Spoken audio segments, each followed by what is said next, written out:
Clinton and his former band Parliament, and they get tonight's Funky and Chic special underway. And our guest tonight is editor of Rip It Up and Shake magazines, Murray Cammick. Welcome along, Murray. Good evening. Well, it's all your choice. What have you got lined up for us? We've got clips mainly from the late 70s, from the video era.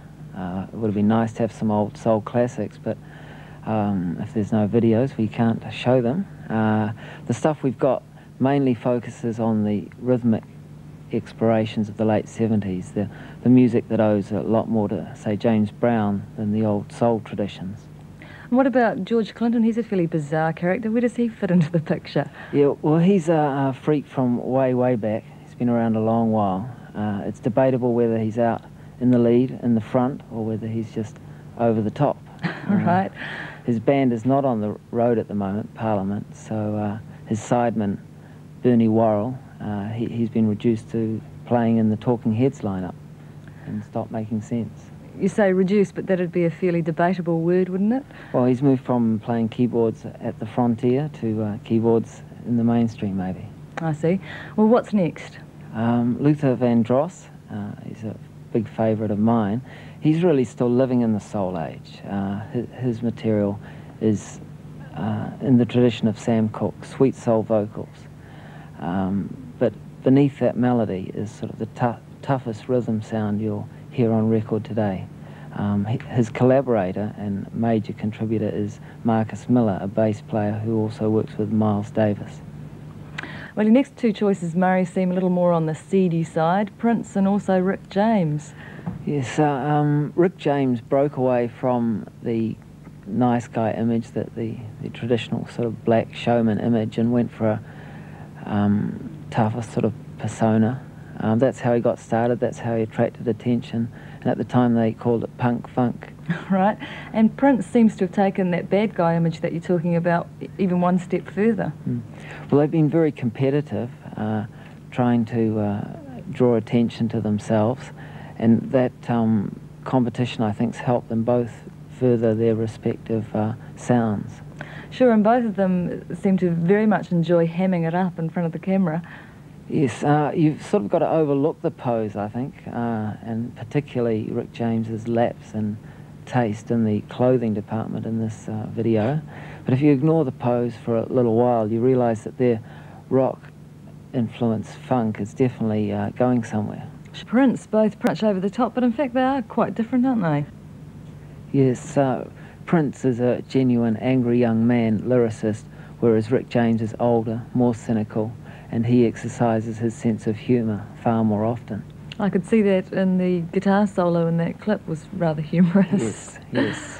And normally at this stage of the program we have our guest hot list, but this week we thought we'd make it just a little different. What have you chosen for us, Murray? I've chosen 5 soul compilations that few realise are actually available on catalogue in New Zealand, so they can be ordered at record stores. Okay, and first up you've got Sam Cooke's The Golden Age Of. Yes, this is an excellent UK compilation by the man who invented soul. Next is Otis Redding's Otis Gold. Yes, soul's finest moment. Redding combines the melody of Cooke with the energy of James Brown. And I've got this next one at home, Al Green's Greatest Hits. It's a definitive compilation, a double album from the 70s, King of Soul. Wilson Pickett, the exciting Wilson Pickett. Now this one isn't actually out yet, is it?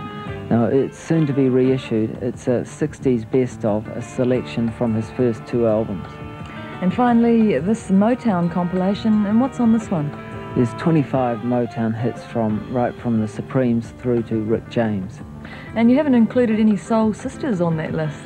No, there isn't a strong Aretha Franklin compilation, and there's no material at all from Gladys Knight, Nina Simone, or the Supremes. That seems a pity. What about material available for the funk enthusiast that's right up to the minute, that's now, you know? Yes, well, there's 5 12 inches I've selected, which are as good as anything available anywhere in the world at the moment.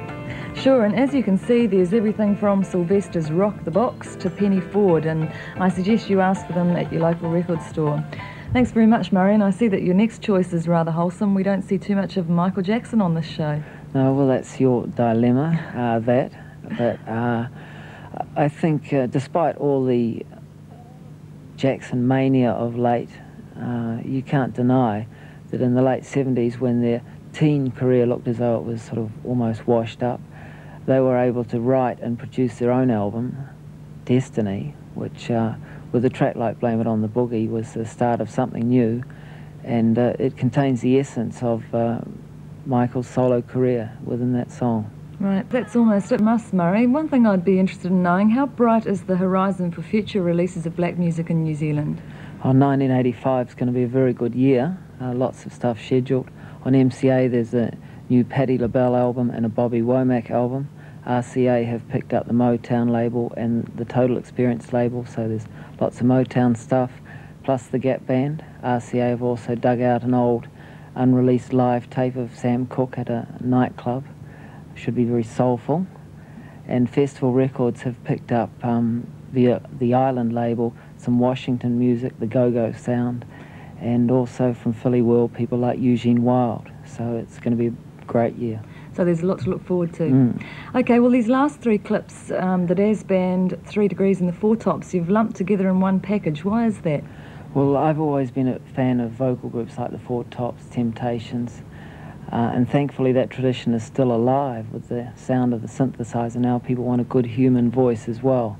So even younger bands like the Daz Band, they're into vocal harmonies and dance routines, so it's still with us. And I read somewhere that the Prince Charles is a big fan of the 3 Degrees.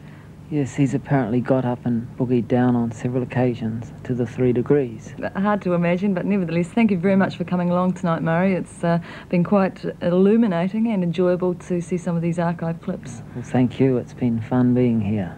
Good night, everyone. Good night.